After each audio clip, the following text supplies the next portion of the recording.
welcome to this today's podcast and stream. This is going to be my first stream. I'm your host Jethro. I'm 18, and we talk about a range of topics on this channel. Um, so I guess we can dive in after my introduction into the first of thing of today, which is going to be UNESCO and kind of the problems with it and the geopolitics around global organizations. In addition, the number of World Heritage Sites awarded by UNESCO have jumped to over 1,000 since the initiative started in 1972, a trend that goes beyond preservation and is spurred by countries hoping to wrangle tourists in to visit their most famous landmarks and boost local economies. All right, so I guess with that, so UNESCO is, and every single global organization is a controversial issue. Um, there's a whole of a lot of geopolitics that goes into UNESCO and goes into you know choosing sites and choosing where to designate them. And sometimes they do make mistakes, and sometimes they do draw attention to very contentious places. Places on borders, places on disputed areas. Um, that's where heritage sites are, where they bring in tourism, where they bring in acknowledgement, and when they legitimize certain landmarks to certain cultures or certain countries. That's going to be a contentious issue. I guess you saw in this video is we talked about Thailand and Cambodia, and their temple there. Yeah, it's it's complicated. It's very, very complicated. Um, it's a topic that is not talked about a lot. We usually look at like the WHO, the WTO, the UN itself. But even smaller organizations like UNESCO causes a massive, massive upheaval in the global community. Is it right or justified? Um, it takes it's like you have to take on a case by case basis, but yeah, it's controversial. That's all I can say. I'll continue the video, I guess. 22 monuments and thousands of artifacts were moved to higher ground or transported to museums around the world for preservation in an initiative orchestrated by UNESCO. And with that, countries started asking for assistance in the preservation of important monuments and sites around the world. There were many, many requests to try and save these incredible sites, usually from infrastructural development projects like dams. As the requests poured in, the World Heritage Committee was created and would meet once a year to determine. So I guess it's good. I guess they saved a few of them, like that landmarks starting initiative with Egypt, but that was just I think that's very Eurocentric. Um, um, it's very Eurocentric because Egypt is usually associated to the Greeks, and kind of the Greeks coming from the Egyptians being the start, right, of really of Europe's growth and development into kind of where it is today. That's where we usually start off with, and with like Western history. Usually, you start off history and you learn history in like primary school, or kindergarten from the Egyptians. So of course, this is going to be their starting point, but that's kind of a case that's where countries with enormous power usually focus on the things that are dear to them, and one of those things is the Egyptian monuments. People have been chasing them for centuries. Napoleon had looked at in awe at the ancient Egyptians. The British were there on archaeology finds. When the Nazis did take over Egypt for a brief period of time, they sent the archaeologists down there to dig up certain artifacts and to learn about certain types of culture of the Egyptians, who they also saw as an Aryan race as well. So it's a very Eurocentric way of thinking and a very Eurocentric way of prioritizing things. And I think we see later in this video that kind of the Western-centric, Eurocentric kind of idea does confound when you talk about what sites they do end up saving. I guess. But tourism can have an adverse effect on the preservation of the site. Visitation has to be regulated, otherwise everything gets destroyed. But unfortunately, in every country in the world, you have people who have vested interests in increasing tourism and increasing the impact of tourism in terms of bringing in economic rewards. Welcome to Quebec City, a UNESCO. I mean, I guess what you're going to do. Let's take, for example, let's take Egypt again. Like, what are you going to do? What are you going to do as a country? I mean, you don't have that much to offer. I mean, you've been under colonial rule. You've been under, yeah, Egypt has been under colonial rule for a long time. Like the Mamluks took over Egypt, the Ottomans, then it turned to the French and then the UK for a while, and then you got kind of Egypt being shunned out from the world community due to Nasser being, having his left-leaning views, communist views, and what do you expect like lower development countries to do? That's the issue here, is that they're forced to do something like this. They'd have no choice in the matter, and I guess if you want to preserve culture, you want to preserve heritage, you have to have a stronger body to do that. The body, the UNESCO body, is too weak, and kind of the power they do have has really adverse effects, and they can reverse those effects or regulate those effects. And you can see around the world that like places like Venice, that's a UNESCO heritage site, and the pyramids of Giza as well, which is a UNESCO heritage site. They get frequently visited a lot, and you can't do anything about it because these countries need the money. They don't have the money. They don't have the ability to not have it. And for the livelihoods of the people, they need those sites to like function in that way. And countries do get very competitive and does get like a shouting match, and it shouldn't be. It should not be. In an ideal world, UNESCO heritage sites should not be projected out as a political tool or economic tool.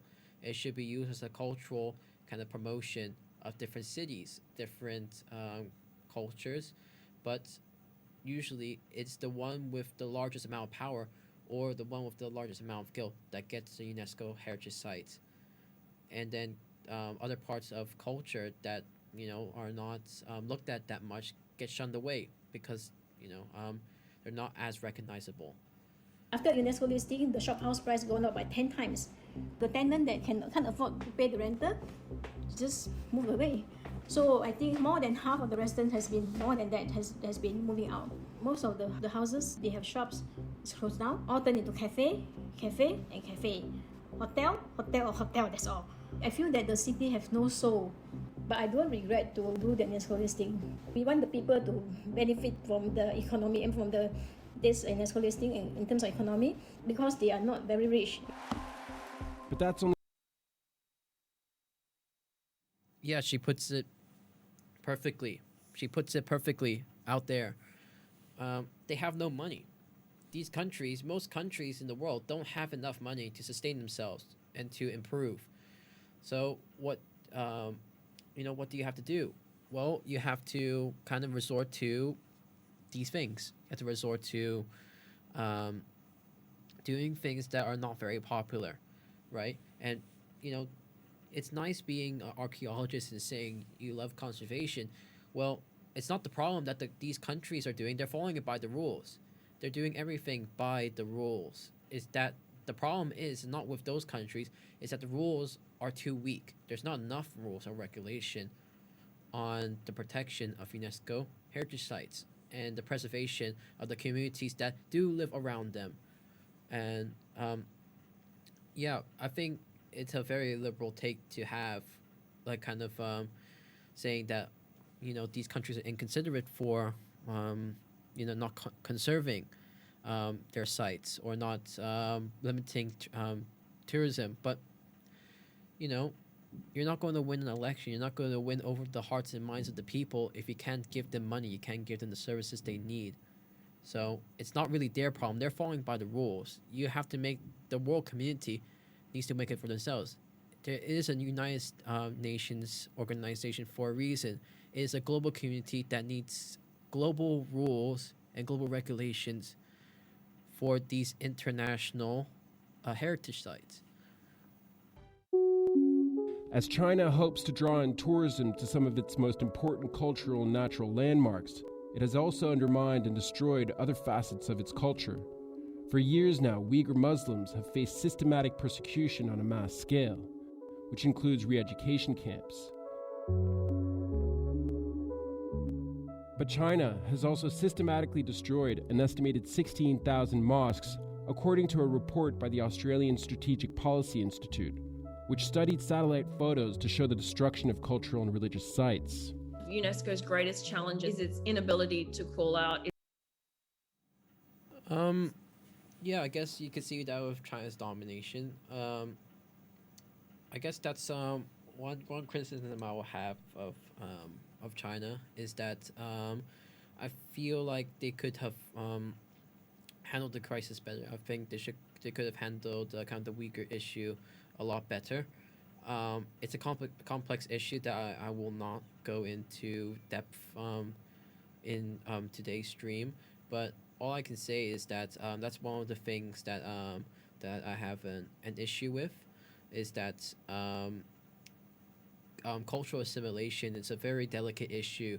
I think we see this with the Native Americans or the First Nation Americans in North America, as well as kind of the Mayan community and the indigenous community within like South America and also Australia.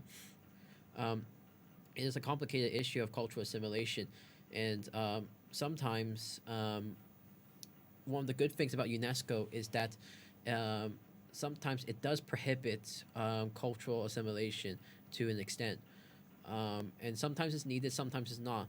A feel for history and feel for preservation, it is vital that the UNESCO still stays because of that kind of landmark kind of idea and issue that it does protect and does do very well.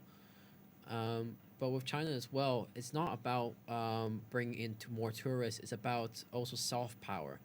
I think the most important thing about China is about soft power. It does control UNESCO. It's one of the four organizations within the UN China does have control over, due to the abandonment from the US due to kind of their Palestinian problem. Yeah, that's a little bit weird. I don't understand why, but it is one of it just gave it over to China. The U.S. has 5 organizations under its hand, being with the World Trade Organization being one of them. So this is a balance of soft power. It's a balance of who can control the geopolitical sphere, control the nations, and one of the ways of doing that is with soft power. And China has a law of it in UNESCO, and it can dictate who gets which monument, who gets which landmark trademarked as a UNESCO heritage site. And it's a game that the US has been playing for a long time with other nations, and really the UN was basically set up so then it could kind of establish US hegemony. So this is a balancing act, I think. Well, I always say that if UNESCO didn't exist, we'd have to invent it. And I think that the world is a better place because of the organization. Again, it goes back to UNESCO's early beginnings, really, where the founders of the organization were the victors of the war, and that was Britain and France. And so they wanted to hold on to their colonies, and the UN was a way to really do that. And we see that those legacies have really not shifted as far as they should have. We're all part of a system. It's all interconnected, and And if you don't take responsibility and if you don't take the leadership in that sense, what are we left with? A shopping mall.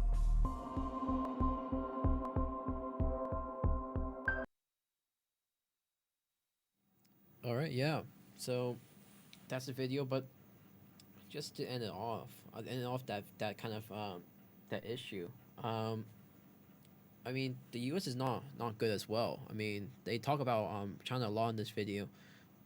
The the U.S. is not also, the U.S. is, let me iterate this. The U.S. is not good as well. It is not kind of a goody two shoes nation. Um, and China is the same. They're not perfect. Both of them have done very bad things, and both of them have done great things as well. The I mean, um, with the U.S. with the World Trade Organization, they've done the same thing as China has done with UNESCO. It really establishes their hegemony and their power over that kind of organization. They're both doing the same thing. It's just that because one side is more palatable than the other, due to kind of the hegemony and people trusting the Western system and the democracies. That's why we have that problem with China. Um, and also, you know, a lot of heritage sites do come off white guilt.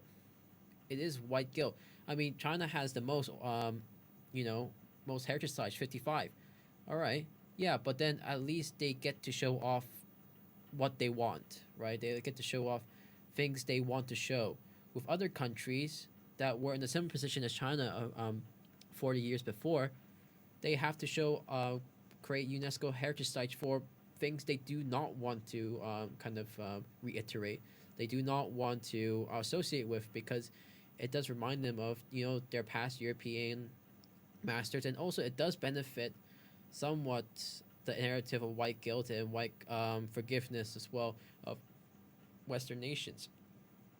So, you know, it's a balancing act, of course, and as they say, it is the UN, and the UN organizations are still very Euro and American centric. And if you want to see improvements in UNESCO, you want to see improvements. First of all, one of the things is regulation. You need to have better regulation, and countries need to agree upon giving more powers to these global organizations and more autonomy. Um, and another thing is that it needs to be less Eurocentric. It has to be less American centric. It has to encompass the entire world. It has to encompass, you know, African nations. It has to come, you know, as hard as it seems, it has to work with China and work with East Asian and Southeast Asian nations in creating a very fair system where UNESCO heritage sites are distributed more fairly.